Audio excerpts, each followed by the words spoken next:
अरविंद केजरीवाल पहली बार सरकार बनाने में कामयाब हुए। 70 में 67 सीटें कोई सोच सकता है? 70 में 62 सीटें कोई सोच सकता है साहब? तो उसके बाद से विरोधियों को लगा कि नहीं भाई, ये तो जमीन पे जो है वो काम कर रहे हैं, लोग इनसे जुड़ रहे हैं।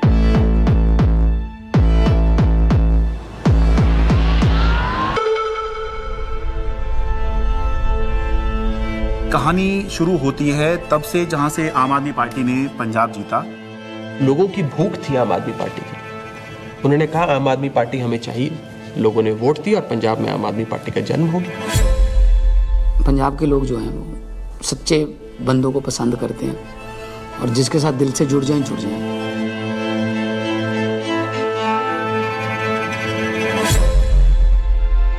आम आदमी पार्टी गुजरात को भविष्य देगी। गुजरात की 6 करोड़ जनता के साथ मिलके एक नया गुजरात बनाएंगे जिसमें 24 घंटे बिजली होगी। और उसके बाद आम आदमी पार्टी गुजरात में जैसे ही घुसी तो वहां से एक दिल्ली के अंदर हमें चेंज आता हुआ दिखाई दिया।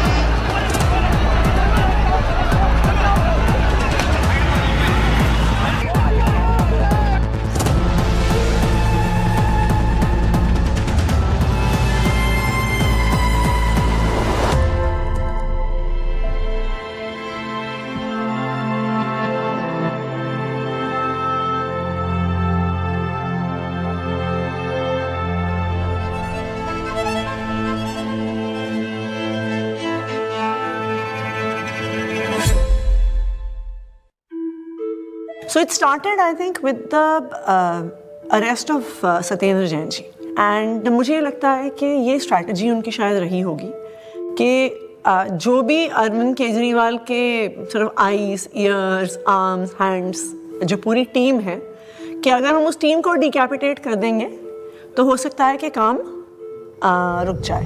टेबल में बैठे होंगे बीजेपी के 3-4 लोग बड़े बड़े, बोले यार अब केजरीवाल को बेईमान साबित करने का क्या तरीका। किसी ने आइडिया दिया होगा कि कुछ घोटाला, बोले यार कोई घोटाला कैसे, कोई चिपकेगा नहीं इस आदमी पे। दिल्ली के स्वास्थ्य मंत्री सत्येंद्र जैन को ईडी ने हिरासत में लिया। एनफोर्समेंट डायरेक्टरेट ने सबसे पहले अरेस्ट होने वालों में मैं था। ऐसे तो कोई कर्म किए नहीं थे कि जेल चले जाएं। फिर मैंने कहा ऐसे कर्म भी नहीं किए थे मंत्री बन जाए। तो क्योंकि मुझको पूरा केस पता था तो मुझे लगा ठीक है, एजेंसी अगर अरेस्ट कर रही है थोड़े दिन में छूट जाएंगे। Why are they threatened by us? And the answer to me is very clear. आम आदमी पार्टी केवल एक सरकार या 10 नेताओं की पार्टी नहीं है। आम आदमी पार्टी एक सोच है। तब तक जो भी गिरफ्तार होते थे, पॉलिटिकल लोग भी जो गिरफ्तार होते थे, महीने में, 2 महीने में, 3 महीने में निकल के आ जाते थे। तब हमने ये नहीं सोचा था कि इतना लंबा चलेगा। अब ये जानकारी मिल रही है कि मनीष सिसोदिया को गिरफ्तार कर लिया गया है। इस वक्त की बड़ी सीबीआई बुलाया जाता था, ईडी बुलाया जाता था, उनके घर पे रेड हुई, उनके बैंक के लॉकर पे रेड हुई, दिल्ली सचिवालय में उनके ऑफिस में रेड हुई, उनकी यहाँ तक कि उनके पैतृक गांव में भी सीबीआई और ईडी वाले पहुँच गए थे। देखिए हमें तो पता था कि आम आदमी पार्टी के किसी भी नेता के पास एक भी पैसा नहीं है, और मेरे ख्याल से आज ही ईडी और सीबीआई को भी पता है। मैं तो खुश था कि दिल्ली में एक ऐसी शराब पॉलिसी बनाई गई है जिसमें एक मॉल में 27 शराब की दुकानें थीं, वो अब कम हो जाएंगी और सरकार को रेवेन्यू बहुत ज़बरदस्त मिलेगा। तो मैं तो खुश था कि अच्छी पॉलिसी बनाई गई है और कई राज्य इस पॉलिसी को देख रहे थे। पर अचानक इन्होंने चिल्लाना शुरू किया है तो स्कैम हो गया है।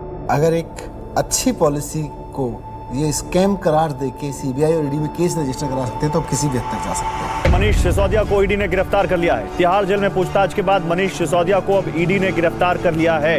इससे पहले सीबीआई ने उनको गिरफ्तार किया था और वो इसमें पीएमएलए में 2 ही कंडीशन में बेल हो सकती है।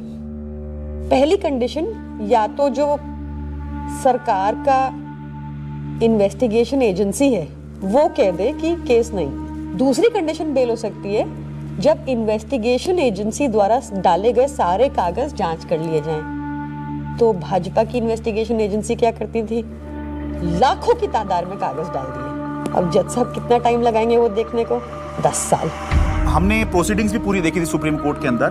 और सुप्रीम कोर्ट ने जो जिस तरह कमेंट्स किए थे उससे ऐसा लग रहा था कि ये केस कुछ है ही नहीं। सुप्रीम कोर्ट ने यहाँ तक कह दिया था कि आपका केस जो है ट्रायल के अंदर 2 मिनट में गिर जाएगा। किस तरह का केस आप बना के लाए हैं, क्योंकि सीबीआई के बाद मनीष सिसोदिया को ईडी ने भी गिरफ्तार कर लिया था, तो दोनों ही के अंदर जमानत उनको चाहिए थी। अब जब जैसे ही 30 अक्टूबर का दिन था, सुप्रीम कोर्ट ने बेल रिजेक्ट कर दी। जेल में पूछताछ के बाद मनीष सिसोदिया को अब ईडी ने गिरफ्तार कर लिया है। इससे पहले सीबीआई ने उनको गिरफ्तार किया था और वो तिहाड़ जेल में है। सीधे चलते हैं जितेंद्र शर्मा के पास। जितेंद्र, बताइए, ईडी ने गिरफ्तार कर लिया है मनीष को? जी बिल्कुल, आप देखिए दूसरे दिन लगातार जो ईडी है वो मनीष सिसोदिया को अरेस्ट करके उनका टारगेट अरविंद केजरीवाल था। इनको ये लगा था, इनके कैलकुलेशन में, कि पार्टी के साइकी में फर्क पड़ेगा, लोग टूटते जाएंगे। तो इसका मतलब ये है कि डेस्परेशन के मापदंड पे तो भारतीय जनता पार्टी अपने लास्ट थ्रेशोल्ड पे पहुंची और भारतीय जनता पार्टी की लीडरशिप भी उस थ्रेशोल्ड तक पहुंच गई कि अब और कोई तरीका नहीं है इनको जेल में डालना। बड़ी खबर यह है, आम आदमी पार्टी के सांसद संजय सिंह गिरफ्तार कर लिए गए हैं। आपके सांसद संजय सिंह की हो गई है गिरफ्तारी। ईडी ने करते थे संजय सिंह, उस पर कहीं ना कहीं एक बड़ी चोट फिलहाल आम आदमी पार्टी के लिए रहेगी, लेकिन राजनीतिक रूप से ये नुकसान तो है ही, लेकिन क्या सरकार का पक्ष रहेगा शराब नीति मामले में जब ये गिरफ्तारी हुई है, इसका भी इंतजार रहेगा।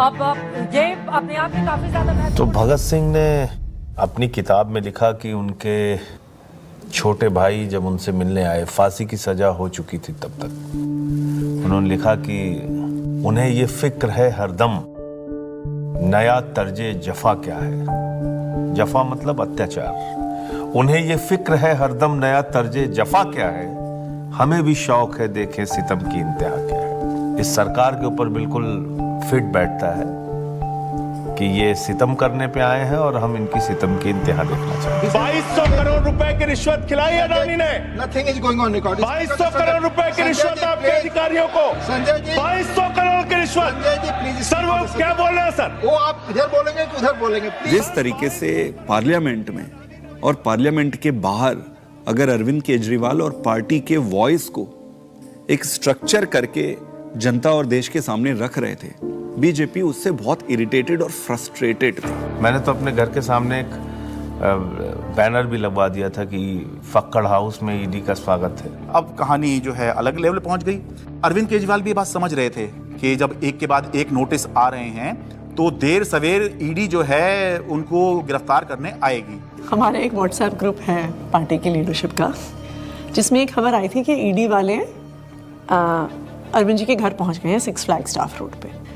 एंड मुझे याद है मैंने ओबरॉय के फ्लाईओवर के नीचे से फिर हमने गाड़ी का यू टर्न लिया था और फिर 6 फ्लैग स्टाफ रोड जो सिविल लाइंस में है वहाँ पे पहुँचे थे।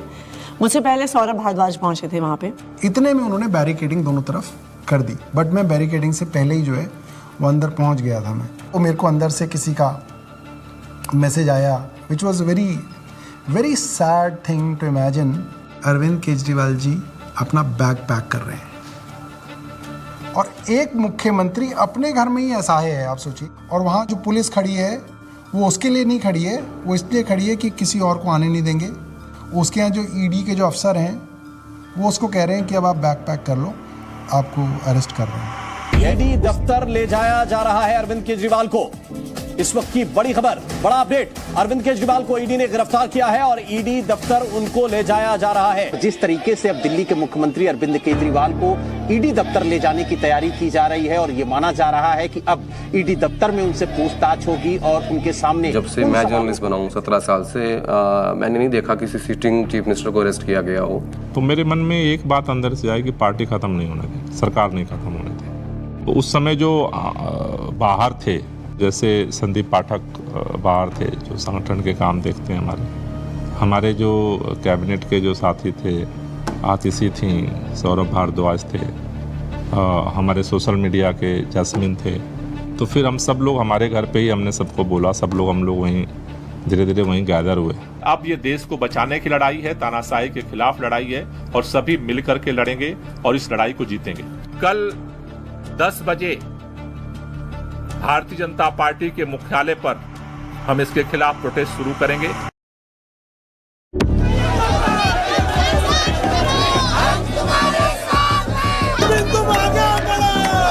सबसे पहले मैं पहुंचा वहां। हुआ ये कि लोग पार्टी ऑफिस चले गए और हम और दुर्गेश पाठक जी जो ITO वाला चौराहा है उस पर रुक गए। ITO पे मैं जब पहुंचा तो मैंने देखा कि मेरे सामने ही आतिशी और सौरभ को अरेस्ट कर लिया गया।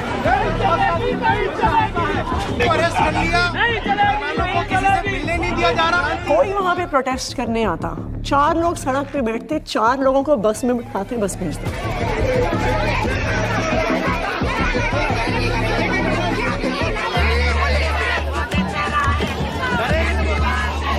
ITO के ऊपर एक फुटओवर ब्रिज है, ऊपर अगर आप जाओगे तो मैं लोकेशन चेंज करता रहता था, तो कहीं एक जगह जाके ऐसे शांत खड़ा हो जाता था, फिर मैं देखता था कौन आ रहा है किधर से, तो मैं देखता था उधर से 20 लोग आ रहे हैं, तो उनमें से मैं पहचान जाता था। मोस्टली मैं ऑर्गेनाइजेशन में काम करता था तो सबके नंबर थे, तो मैं उनको फ़ोन करके बोलता था अभी रुक जाओ 10 मिनट, मैं जहाँ बोलूँगा उस डायरेक्शन में जाना।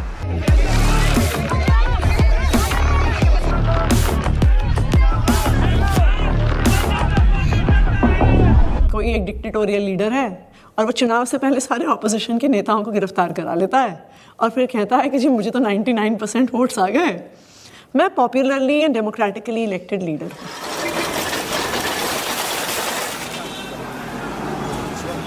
Can I have water? इसको इधर रख सकते हैं बगल में, इस टेबल को इधर रख दीजिए। 2013 में सबसे पहले लोगों ने हमें वोट क्यों दिया? हम तो कुछ भी नहीं थे, कभी कहीं सरकार नहीं चलाई थी, हम तो ये भी नहीं कह सकते थे हमने ये काम करके दिखा दिया हमें वोट दो। अन्ना आंदोलन किया था, तो अन्ना आंदोलन में लोगों ने देखा ये लड़के बड़े ईमानदार हैं, देशभक्त हैं, जिद्दी हैं, किसी चीज़ पे अड़ जाए तो करके रहते हैं। ये क्वालिटीज़ जनता को हमारी पसंद आई। इस क्वालिटी को वो ख़त्म करना चाहती थी बीजेपी, तो उन्होंने कीचड़ फेंकना चालू किया, करप्शन किया, केजरीवाल ने पैसे खाए, एक ताना बना बुना गया, लोगों को ज़बरदस्ती करके स्टेटमेंट्स दिलवाए गए, प्रेशराइज कर करके हमारे खिलाफ झूठे बयान दिलवाए गए। लेकिन कुदरत तो कुदरत है, ये क्या है, बीजेपी कुछ नहीं है कुदरत के सामने। हम लोग कुछ बाहर तिहाड़ के खड़े थे एंड आई रिमेंबर थिंकिंग कि एज ऑफ दैट टाइम हमारी कोर टीम के 5 लोग उस समय उस दीवार के उस पार थे।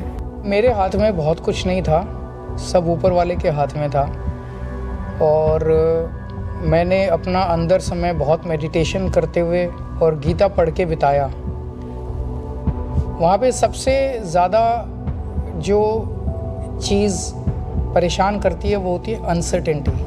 उस 17 महीने में एक बड़ा हिस्सा मेरे अंदर उस सिपाही की तरह छटपटाता रहा जो देख रहा था कि उसकी पूरी फौज बाहर युद्ध लड़ रही है, और वो सिपाही जो हमेशा युद्ध में फ्रंट पे होकर लड़ता था वो आज बैरक में बैठा हुआ है। मैंने प्रयास किया कि घर के लोग 6 महीने तक, जब तक मैं जेल में रहा, मैंने प्रयास किया कि कोई मुझसे मिलने के लिए यहाँ पे ना आए, क्योंकि कई बार परिवार के लोग सामने आते हैं मिलने के लिए तो मन में एक अनावश्यक कमजोरी पैदा होती है, तो मैंने इस चीज़ को अवॉइड किया।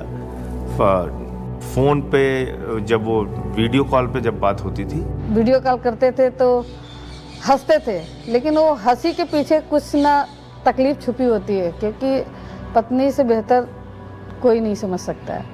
लेकिन हम लोग को लगता है चलो वो अगर दिखा रहे हैं तो हम लोग को भी ऐसे ही दिखाना है, तो हमारे जैसे बच्चे भी आ गए थे, तो सारे लोग सब हैप्पी फील करते थे कि पापा हम लोग ठीक है, आप परेशान मत होना और आप ठीक से रहो।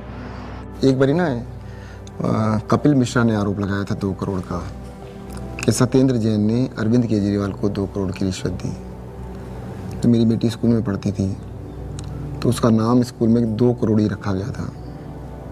तो बच्चों के लिए बहुत, मुझे लगता है ये दौर ऐसा चल रहा है जिसमें कि बच्चों को भी स्पेयर नहीं किया जा रहा है। फैमिली के अंदर अभी तक क्या होता था कि अगर पॉलिटिक्स है तो 2 पॉलिटिकल पार्टीज़ के बीच में, अपोनेंट्स के बीच में, उसमें फैमिली इन्वॉल्व नहीं होती थी। अब थोड़ा सा लेवल कुछ ज़्यादा ही नीचे आ गया है। नहीं, जब जेल में था तो परिवार को तो मिस नेचुरली करते ही हो आप, और विशेष रूप से जब आपकी वाइफ बीमार हो, आपका बेटा भी केवल कॉलेज में पढ़ता हो।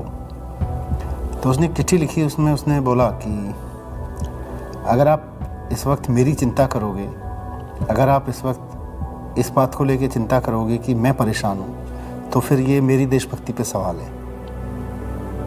तो मुझे लगा यार बेटा तो बड़ा हो गया। आपने अगर मेरी चिंता में जरा भी वक्त जाया किया तो फिर वो मेरी देशभक्ति का अपमान होगा। That would be a insult to my patriotism कि अगर मैं देश के सबसे अच्छे शिक्षा मंत्री को ये विश्वास नहीं दिला पा रहा कि आप अपना काम करो, मैं यहाँ पे एकदम सेट हूँ, आपको मेरी चिंता बिल्कुल करने की जरूरत नहीं है, तो that would be an insult to my patriotism and I felt that, I even feel that today. Phone आता था, 5 मिनट का फ़ोन होता था वो डेली जो आता था, तो उसमें ऐसा तो नहीं है कि मैं ये कह दूँ कि मैं बीमार बहुत हूँ या मैं कुछ भी हूँ, हाँ सब ठीक है, खाना खा लिया, हाँ इतना होता था।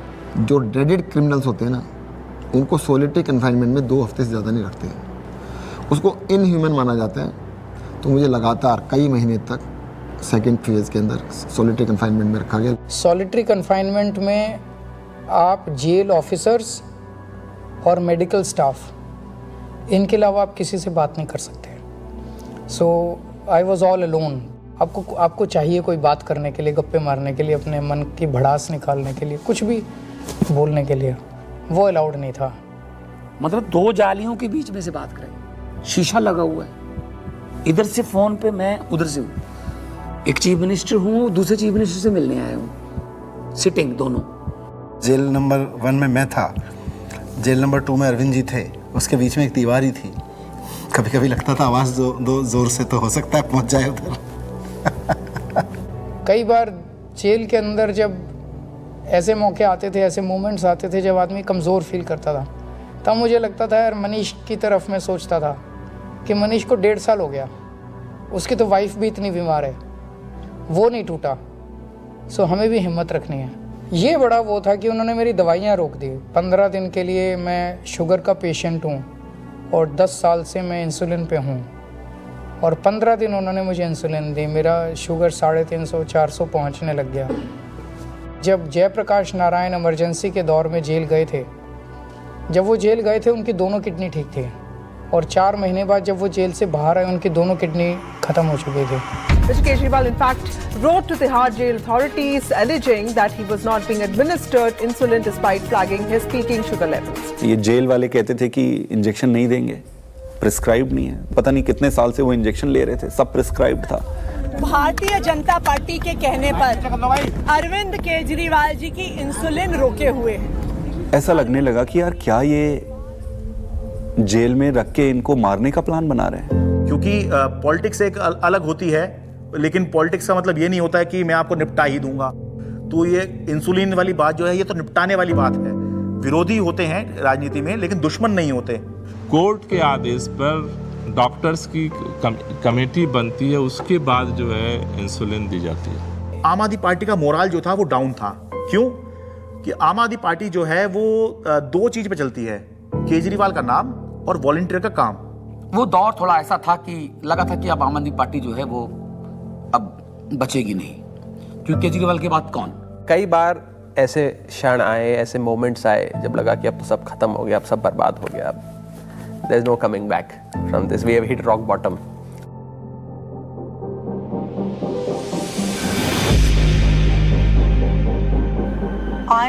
I really admire her for her strength. वो खुद पब्लिक डोमेन में आई पहली बार। मुझे लगता है कि शायद रामलीला मैदान में जब उन्होंने बोला होगा, that was probably the first time that she ever gave a political speech. सभी भाइयों, बहनों, माताओं, बुजुर्गों, आप सभी को मेरी राम नाम। अच्छा, ओके। मेरे को तो समझ नहीं आ रहा था अरविंद कैसे संभालते हैं। मैं तो बार बार यही सोचती थी कि वो तो हमेशा इसी उसमें रहते हैं। It's such a turmoil, it is not easy. मेरी पत्नी ने आज तक कभी पॉलिटिक्स में पार्टिसिपेट नहीं किया था, कभी वो सामने नहीं आई, आपने कभी उनको नहीं देखा होगा। वो हमेशा शी एंकर्स द हाउस, लेकिन इस दौरान मजबूरी में उन्हें बाहर आना पड़ा, सामने आना पड़ा। कुछ प्लानिंग नहीं थी, इट्स जस्ट दैट कि मैं अरविंद जी से मिलने गई, उन्होंने कहा कि ये मेरा मैसेज पार्टी तक दे दो, क्योंकि ये एप्रीहेंडेड की पार्टी में तो बड़ी खलबली जो भी है, उन्होंने एक मैसेज दिया और उस मैसेज की मैंने एक वीडियो रिलीज़ कर दी, अरविंद जी का मैसेज। तो वो स्लोली शायद एक एंकरिंग हो गई मेरी, और मेरा एक रोल डिफाइन हो गया, मेरी एक जिम्मेदारी डिफाइन हो गई।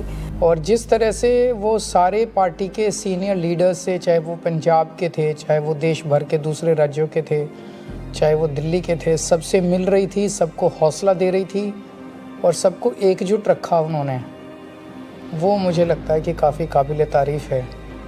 उनके साथ जो है विधायकों की मीटिंग कराई गई ताकि सबका भरोसा बना रहे कि हाँ, घबराने की ज़रूरत नहीं है, अभी भी सब कुछ ठीक है। तो वो संवाद पार्षदों के साथ में, विधायकों के साथ में, मंत्रियों के साथ में, सांसदों के साथ में, ये सब सुनीता केजरीवाल ने ये सब किया। मुझे याद आ रहा है कि मार्च के शायद आखिरी दिन रहा होगा, दिल्ली के अंदर रामलीला मैदान में इंडिया ब्लॉक की एक बड़ी रैली हुई और वो रैली इसलिए हुई कि एक तरफ अरविंद केजरीवाल को गिरफ्तार किया था, मौजूदा मुख्यमंत्री को गिरफ्तार किया था, देश में ऐसा पहली बार हुआ। दूसरी तरफ झारखंड के मुख्यमंत्री हुआ करते थे, उनको गिरफ्तार किया गया था। तो दिल्ली में आम आदमी पार्टी ने इसकी अगुवाई करी, इस इंडिया ब्लॉक की रैली की, और रामलीला मैदान में बड़ी रैली हुई। और उस रैली का जो अचीवमेंट था कि इंडिया ब्लॉक के सारे बड़े नेता उस एक मंच पर आ गए, अपनी सारी जितनी भी उनकी आपसी विवाद हैं, आपसी मतभेद हैं, जो होता है, होगा भी, पहले भी था, आगे भी होगा, लेकिन उसके बावजूद भी जब अरविंद केजरीवाल की गिरफ्तारी का मुद्दा था तो उसको लेकर सोनिया गांधी, प्रियंका गांधी, राहुल गांधी, ये तीनों जो हैं उस दिन इंडिया ब्लॉक की रैली में आए और सारे बड़े नेता जितने गठबंधन में हैं, चाहे वो अखिलेश यादव हों, शरद पवार हों, और उससे जो है एक माहौल बना कि बीजेपी से लड़ने के लिए, या बाद में बीजेपी ने जब ये इंडिया गठबंधन बनते देखा तो एनडीए भी कहना शुरू कर दिया, उससे पहले बीजेपी ही चल रही थी। एनडीए से लड़ने के लिए एक इंडिया ब्लॉक जो है वो अब बन गया है, जिसमें मिलके जो है बीजेपी को चुनौती दे सकते हैं। भारतीय जनता पार्टी इसलिए इस मॉरल वॉर को हार गई क्योंकि हमारे तमाम नेताओं के गिरफ्तार होने के बावजूद भी हम एक दिन भी डिफेंसिव नहीं थे। ये जेल भेज दें, कितने मुकदमे हमारे पे रोज चल रहे हैं, कोर्ट की तारीख आती है, जाते हैं, भुगतते हैं, पुलिस वाले आते रहते हैं, एसएचओ बदलते रहते हैं, रोज मुकदमे होते रहे। आम आदमी पार्टी का जो डीएनए है वो भारतीय जनता पार्टी के आगे झुकेगा नहीं, दबेगा नहीं, रुकेगा नहीं, और आम आदमी पार्टी इसीलिए जिंदा है। एक अहम मुकाम जो था इस संघर्ष का तब आया जब अचानक से 2 अप्रैल को सुप्रीम कोर्ट ने संजय सिंह को जमानत दे दी। संजय सिंह को जमानत मिल गई है। आम आदमी पार्टी के सांसद संजय सिंह को जमानत मिल गई। जश्न का वक्त नहीं है, जंग का वक्त है। संघर्ष के लिए तैयार हो जाओ, जम के लड़ेंगे और लड़ेंगे। That was the time at which I felt कि शायद हमारी इमोशंस बाहर निकल कर आई। एंड जिस दिन मनीष जी की बेल हुई थी, और मुझे याद है उस दिन I was at a school inauguration. I am not very prone to being, मैं बहुत ऐसे इमोशनल व्यक्ति नहीं हूँ, पर उस दिन तो मैं स्टेज पर ही रोने लग गई थी। मैं एक पब्लिक उसमें थी, इनॉग्रेशन में थी। मनीष सिसोदिया को सुप्रीम कोर्ट से जमानत। इन्होंने स्टडी तो पूरा किया और उन्होंने सीढ़ी भी ठीक बनाई थी, बट वो सीढ़ियाँ ना, इसको ये नहीं पता था कि सारे केजरीवाल के रंग में रंगे हुए।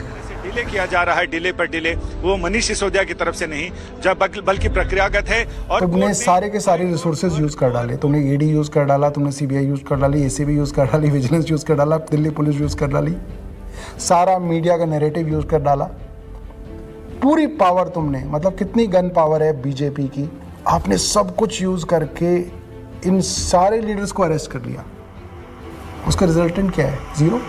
आम आदमी पार्टी के पूर्व मंत्री और वरिष्ठ नेता सत्येंद्र जैन को आखिर दिल्ली के राउज एवेन्यू कोर्ट से जमानत मिल गई है। हमें पता तो था ही कि आज नहीं तो कल, कल नहीं तो परसों बाहर तो आना ही है, क्योंकि हमने कुछ किया नहीं है। अगर हमने कुछ किया होता तो शायद हम बीजेपी ज्वाइन कर लेते, जैसे बाकियों ने किया।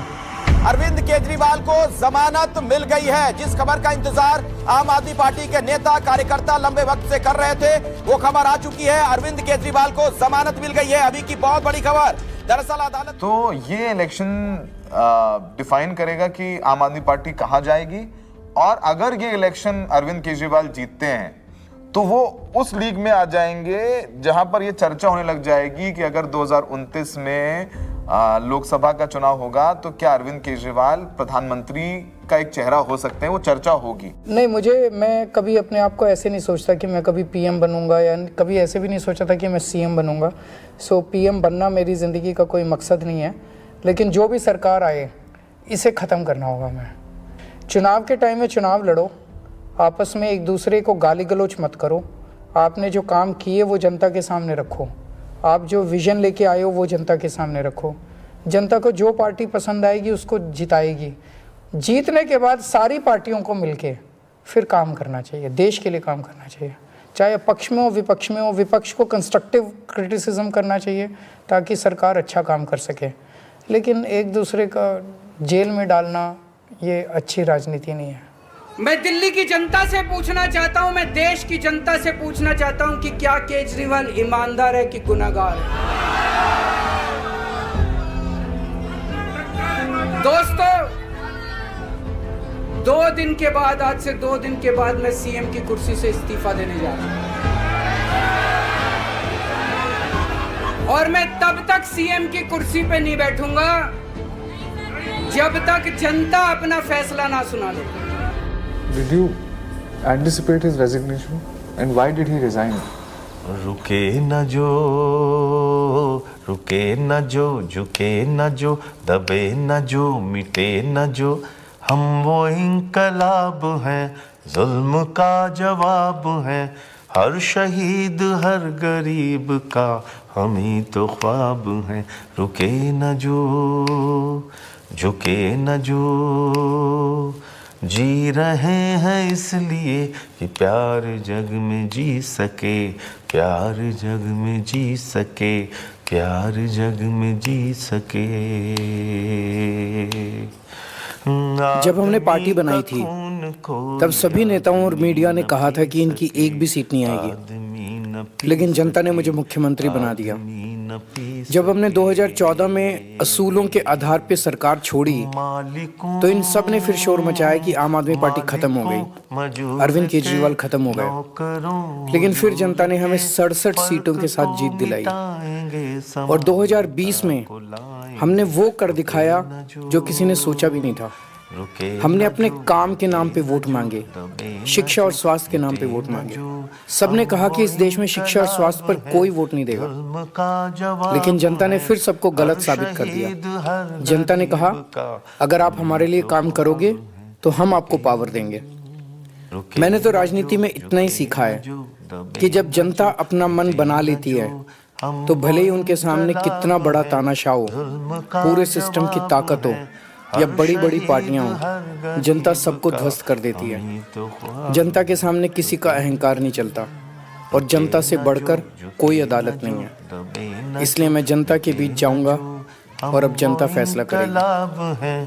जुल्म का जवाब है, हर शहीद हर गरीब का हम ही तो ख्वाब हैं। रुके न जो।